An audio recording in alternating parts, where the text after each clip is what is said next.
اعوذ باللہ من الشیطان الرجیم بسم اللہ الرحمن الرحیم۔ ہم آپ کے ساتھ اللہ رب العزت کے 3 ناموں کا ایک انتہائی طاقتور عمل شیئر کرنے جا رہے ہیں۔ یہ وظیفہ کسی بھی پریشانی کو ختم کرنے کے لیے بے مثال وظیفہ ہے۔ اگر آپ کی کسی بھی قسم کی کوئی بھی پریشانی ہے، رزق کی وجہ سے پریشان ہے، اولاد کی وجہ سے پریشان ہے، دشمنوں کے شر کی وجہ سے پریشان ہے، یا اس کے علاوہ کوئی اور بھی پریشانی ہے، تو اس پریشانی کو ختم کرنے کے لیے آپ اللہ رب العزت کے ان ناموں کا ورد کرنا شروع کر دیں۔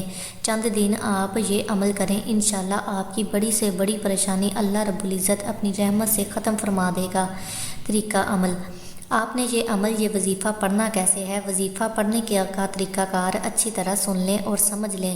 جیسا کہ میں پہلے بتا چکی ہوں کہ یہ وظیفہ اللہ رب العزت کے 3 ناموں کا وظیفہ ہے، جن میں ایک اللہ تعالیٰ کا ذاتی نام ہے اور 2 اللہ رب العزت کے صفاتی نام ہیں۔ لیکن اس عمل کو آپ یا تو نماز فجر کے بعد پڑھیں یا پھر رات کو سونے سے پہلے کسی بھی وقت پڑھ سکتے ہیں۔ آپ نے کرنا یہ ہے کہ جو بھی آپ کی پریشانی ہے، آپ نے اس کا تصور کر لینا ہے کہ یا پروردگار، میری فلاں فلاں پریشانی ہے، اے میرے مالک، تو اپنی رحمت سے، اپنے فضل سے، اپنے کرم سے میری اس پریشانی کو دور فرما دے۔ اس طرح آپ نے نیت کر لینی ہے۔ نیت کرنے کے بعد آپ نے سب سے پہلے پیارے آقا حضرت محمد صلی اللہ علیہ وآلہ وسلم کی ذات اقدس پر درود اسلام کا نذرانہ پیش کرنا ہے۔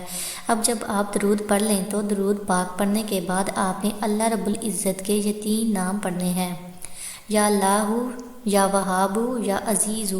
ان میں سے ایک اللہ تعالیٰ کا ذاتی نام ہے اور باقی 2 اللہ رب العزت کے صفاتی نام ہیں۔ ان ناموں کو آپ نے 100 مرتبہ پڑھنا ہے، یعنی ان ناموں کی آپ نے ایک تسبیح پڑھنی ہے۔ جب آپ 100 مرتبہ اللہ تعالیٰ کے یہ تینوں نام پڑھ لیں تو آخر میں آپ نے پھر نبی کریم صلی اللہ علیہ وآلہ وسلم کی ذات اقدس پر درود اسلام کا نذرانہ پیش کرنا ہے اور اپنے ہاتھوں کو اللہ رب العزت کی بارگاہ میں اٹھا لینا ہے۔ پھر بڑی عاجزی کے ساتھ، بڑی انکساری کے ساتھ اللہ رب العزت کی بارگاہ میں آپ نے دعا مانگنی ہے۔ چند دن آپ یہ عمل کریں، انشاءاللہ آپ کی بڑی سے بڑی پریشانی کو اللہ رب العزت اپنی رحمت سے ختم فرما دے گا۔